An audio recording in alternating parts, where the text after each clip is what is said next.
Out beyond ideas of wrongdoing and right doing, there is a field. I'll meet you there. When the soul lies down in that grass, the world is too full to talk about. Ideas, language, even the phrase each other doesn't make any sense. Out beyond ideas, wrongdoing, right doing, there is a field. I'll meet you there. Ted Lyddon Hatten is my name, and I am the artist in residence at the Wesley House at Drake University. The Wesley House is a United Methodist presence to the Drake community. And I'm a visual artist. I am ordained in the United Methodist Church and adjunct faculty, where I teach a first-year seminar on critical thinking that explores visual manifestations of belief. We're asking the straightforward question, what does belief look like? And why is looking, or rather seeing, so problematic? The course culminates in a final project where students articulate their beliefs visually, and their work is exhibited in the Wesley House Gallery. It is, for some students, utterly terrifying. Courage is a prerequisite because vulnerability is inevitable. I appreciate the theme that you are exploring as a community this month. What does it mean to live a life of vulnerability? And I also appreciate Brene Brown's work that has sparked the larger conversation and brought the V word into our shared discourse. In order to be heard, really heard, openness is required, and vulnerability slips in. To see, to really see, you have to be open. And like it or not, vulnerability makes itself right at home. This piece that I'm offering back in the back of the auditorium and here up on the stage, this piece that I'm offering to you this morning is about dialogue. It's about your dialogue. Specifically, it is meant to evoke dialogue across difference. Difference in the way we make and find meaning in our lives. Those cards that you found in your bulletin, there are 6 different versions. And Petra said that you have to respond to it, and I know for a fact that she's not going to check. So if you don't really want to respond to that particular question, it's quite all right. And if the question that you got isn't really the one that you want to answer, there's a basket in the back, and you can rifle through and find the one that you're dying to answer and add that to the conversation. I'll give you instructions a little bit later as to where to put those and how you can respond. These conversations, the ones that reach across difference in belief system, these kinds of conversations are not easy, and they're seldom accidental. But there is a great deal at stake. In the world where the content of your belief system can keep you from being elected, can disqualify you from some jobs, can be a non-starter to a relationship, conversations across difference are important. In a world where association with a particular system of beliefs can lead to violence and death, the need to speak well across these differences is crucial. For want of spoons, teaspoons and serving spoons, the dinners that my mother prepared for us as a family when I was a child were sometimes delayed. We had forks and knives, but sometimes we were spoonless. I don't remember her being angry about it, but I do remember her sending me down to the sandbox in the corner of our backyard. She sent me there to retrieve the missing flatware. I needed spoons down there, big ones and little ones, for digging. And it is not hard, particularly on a day like today, for me to dredge up the memories of the warm sand on the surface and the cool sand down deep.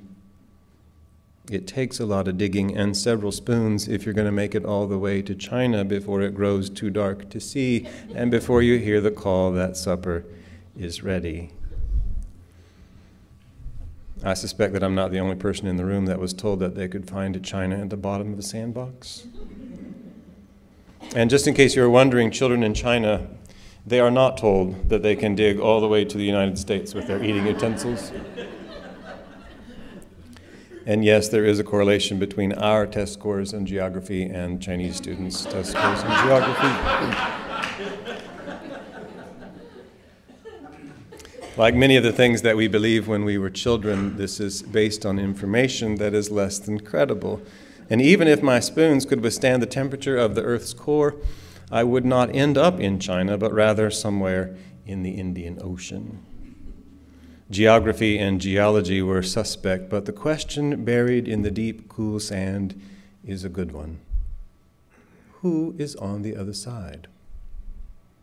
Who is over there? The technical term for the point on a sphere diametrically opposed is antipode. Literally, that means opposite foot. So who is my opposite? Who is on the other side? It was the 13th century Sufi mystic Rumi who wrote the words I began with. Out beyond ideas of wrongdoing and right doing, there is a field. I'll meet you there. When the soul lies down in that grass, the world is too full to talk about.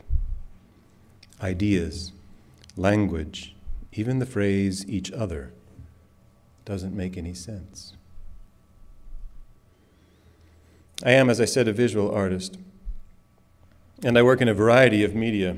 In caustic, which is primarily beeswax, sand, myrrh, coffee grounds, chairs. And what they all have in common, of course, is that they can be seen. At its most basic level, an artist offers the viewer a visual experience, something to see.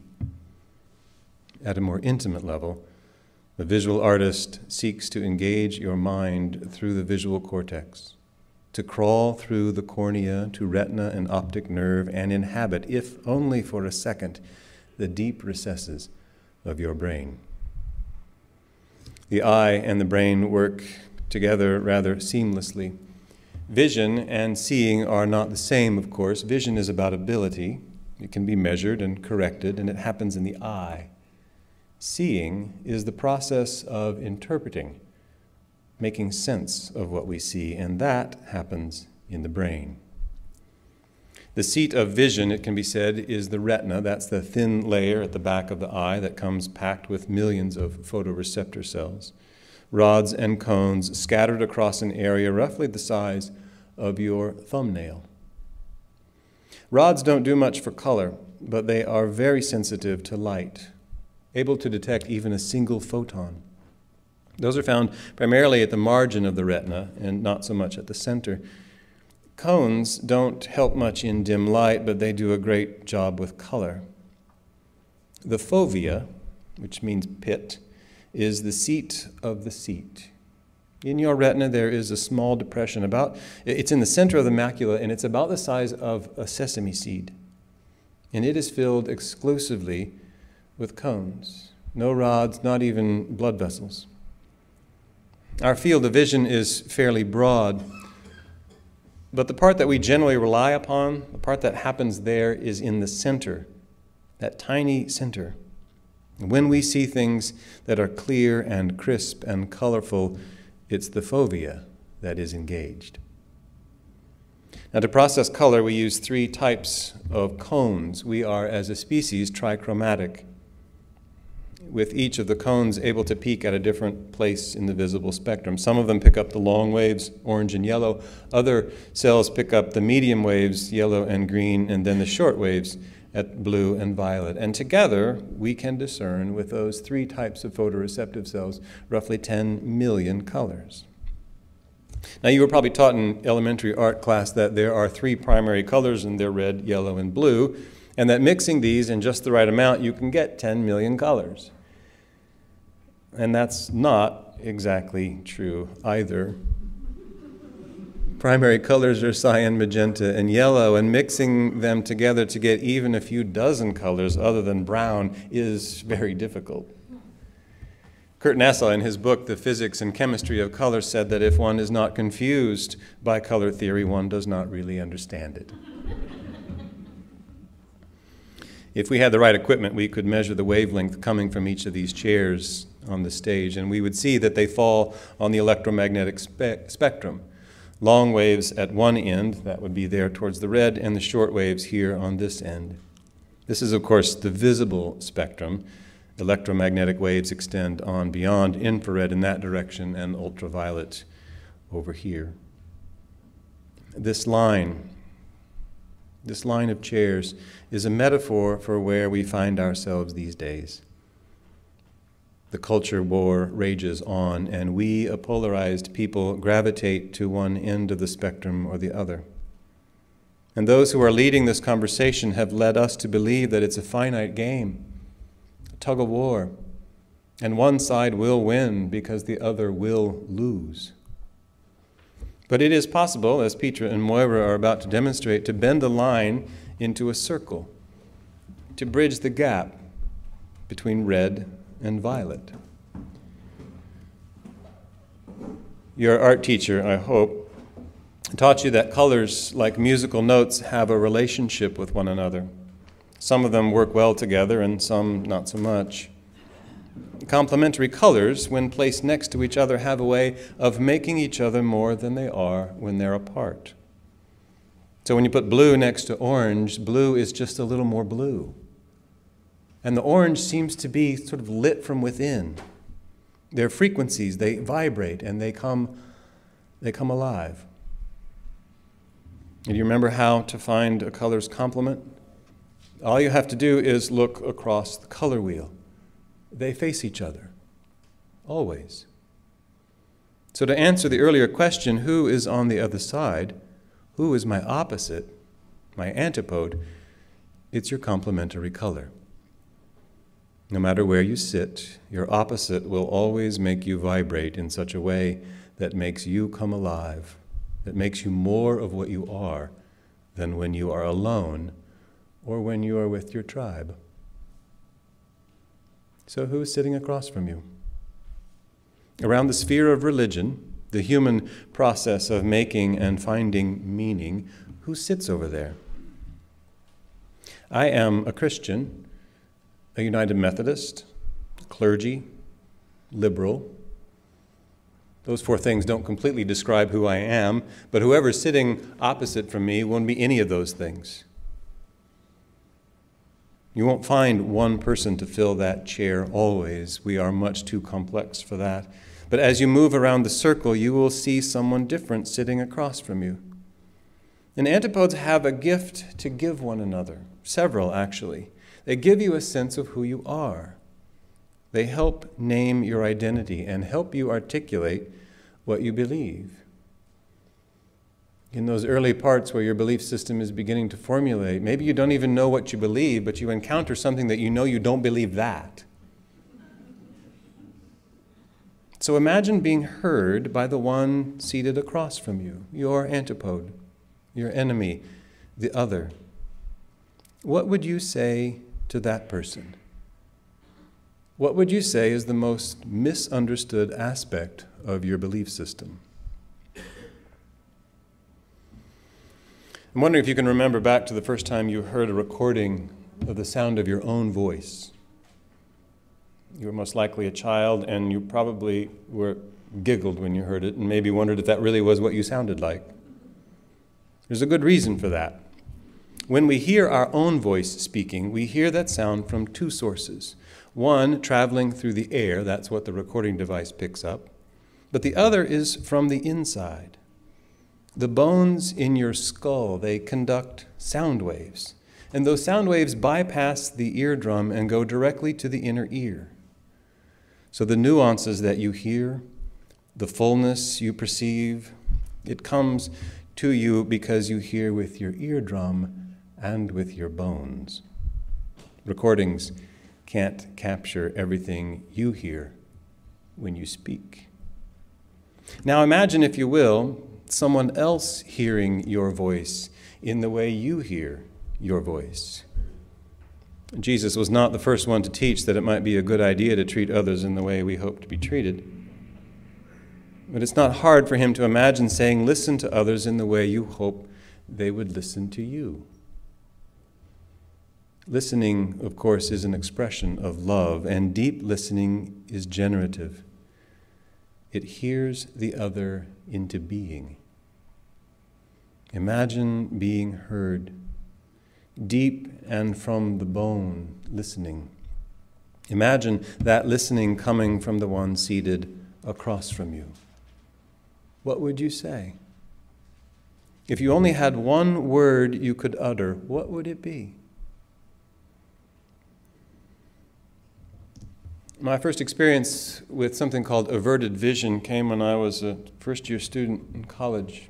I was taking an astronomy class, and we were out in a cornfield with our telescopes all lined up, coordinates trained on nebula. That's what we were looking for in the sky. And the TA told us that what we should see, if our coordinates were correct, is like a smudge of light. And I remember as she was coming down the line of telescopes, and she would look into the viewfinder of each of my fellow students' telescopes, and she would give them an affirming nod. It wasn't a terribly difficult assignment. The coordinates were right there. You aimed the telescope. She came closer and closer to me, though, and I realized the harder that I looked in the viewfinder, I didn't see what I was supposed to see. There was no nebula in my viewfinder, and she came toward me, and I sort of, as a first-year student, kind of panicked a little bit, and she looked in and then looked up at me and gave me an affirming nod. She started to move on, and if I had been maybe a third or fourth-year student, I might have just let her go, but I said, wait a minute, I don't see anything. She said, look again, but look just a little to the left. And when I did, that smudge of light, that nebula, blossomed before my eyes. What I was doing is I was engaging the fovea. I was looking with all the intensity that I could muster from the center of my field of vision, that part of my eye that is nearly useless when it comes to detecting light.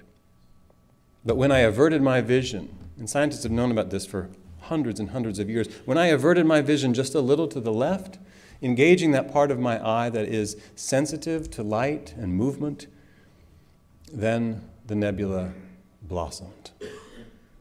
Sometimes the harder you look, the less you see. When we speak across the important differences that we have in the way that we make and find meaning, when we do that, we have a tendency to focus hard on the difference. Those conversations are important and they're interesting. If I'm an atheist and you're a theist, oftentimes that conversation centers on that difference, centers on whether God exists or not.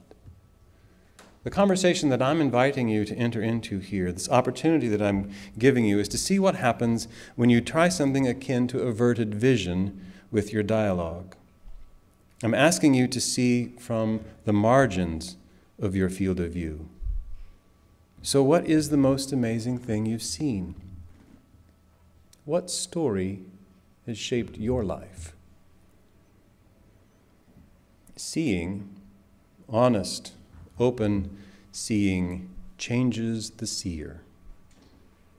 And when we see that we are a part of the full spectrum, we are no longer the same. We can't be.